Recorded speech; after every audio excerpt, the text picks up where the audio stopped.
Hello guys, नमस्कार। Welcome to online ज्ञान बयान। तो मेरे उत्तराखंड के प्यारे साथियों, अपने उत्तराखंड में यूके ट्रिपल चयन आयोग द्वारा आयोजित भर्तियों का क्या भविष्य होगा, इन पर फैसला कब होगा, इसका कोई भी अंदाजा नहीं है। मेरे उत्तराखंड के प्यारे साथियों, आप लोगों को पता है यूके ट्रिपल चयन आयोग द्वारा आयोजित भर्तियों में किस तरह का विवाद हुआ है और एसटीएफ का कहना है कि हमने 80% जांच कंप्लीट कर ली है। न जाने अब 20% जांच में और कितना समय लगेगा मेरे उत्तराखंड के प्यारे साथियों। बट कुछ एक ऐसी भर्तियां यूके ट्रिपल चयन आयोग द्वारा आयोजित हैं जिन पर फैसला आयोग ने अभी तक नहीं लिया है।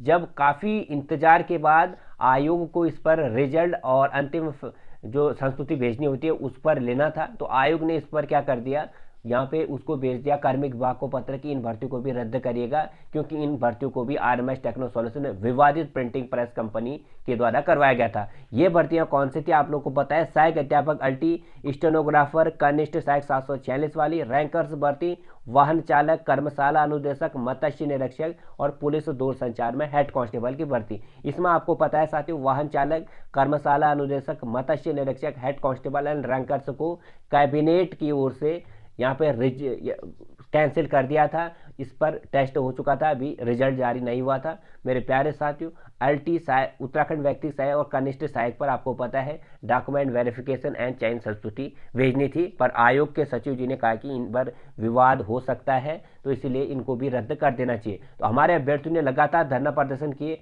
उनका कहना था कि अब ये भर्तियां क्यों रद्द हो रही इतने समय बाद, जबकि यहाँ पे तो नकल का कोई सुराग भी नहीं मिला है। तब जाके आयोग के कान खड़े हुए और आयोग सचिव सुरेंद्र सिंह रावत जी ने कहा कि हम अपने स्तर पर इसमें जांच करेंगे, तो जांच में जो निकल के आएगा तब जाके हम इन 8 भर्तियों पर फैसला लेंगे।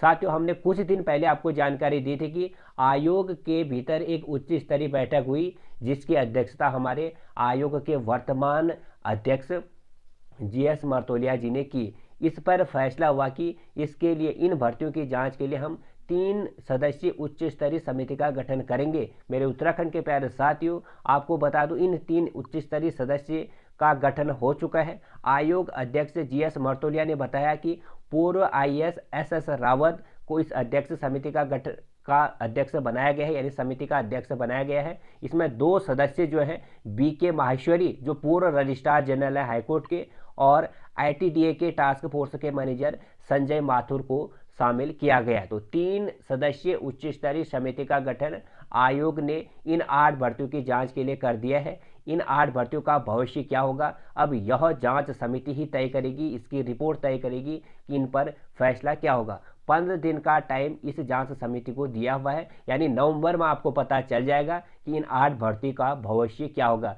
क्या ये भर्तियां कैंसिल होंगी या इन भर्तियों पर आगे प्रक्रिया बढ़ेगी, यह तय करेगा अब हमारा ये जांच रिपोर्ट। साथ ही इसको मैं बता दें, पूर्व आईएएस एसएस रावत जो जिसकी अध्यक्षता कर रहे हैं हमारी समिति की, इनके द्वारा विधानसभा में जो बैकडोर से भर्तियां हुई थी उसकी जांच भी करी थी, तो उसके सदस्य भी रहे थे हमारे आईएएस एसएस रावत। तो जांच इनके द्वारा अभी यहाँ पे इसके अध्यक्ष बनाए गए इस जांच के। तो 3 स्तरीय जांच समिति का गठन आयोग ने फाइनली कर दिया है, तो जल्द ही इस पर फैसला होगा। तो इन अभ्यर्थियों को मेरी सलाह है कि आप लोग धैर्य बना के रखिएगा और जो आपके अन्य एग्जाम है उनकी तैयारी में लगे रहेगा।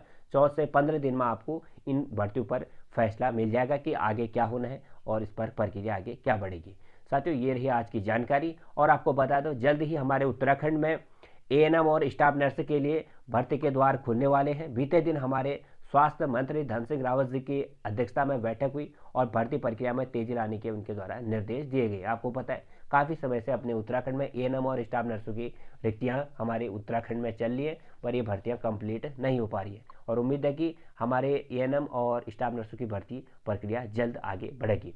वहीं हमारे जैसे जैसे एग्ज़ाम आ रहे हैं, यानी हमारे एग्ज़ाम उत्तराखंड लोक सेवा करवा रहा है, वैसे ही यूकेएसएससी पेपर लीक कांड में गिरफ्तार जो आरोपी हैं उनका जमानत में बाहर आने का सिलसिला भी लगातार जारी है।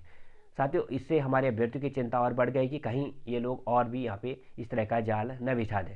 देखते हैं साथियों आगे क्या होता है। आप लोग जुड़े रहेगा हमारे चैनल के साथ और अपनी तैयारी में जुड़े रहेगा। जल्द आपकी एग्जाम आपको पता ही है। तो उच्च स्तरीय समिति का गठन हो चुका है, 3 स्तरीय, और जांच भी शुरू हो चुकी है। 14 से 15 दिन में ये जांच रिपोर्ट आयोग को थमा के आयोग के अध्यक्ष और सचिव इस पर फाइनल निर्णय लेने के लिए फिर तैयार है। Thank you. आज की वीडियो में इसे विदा लेता हूँ। नए हो चैनल पर सब्सक्राइब एंड बगल में बेल आइकन अवश्य करें। God bless you all.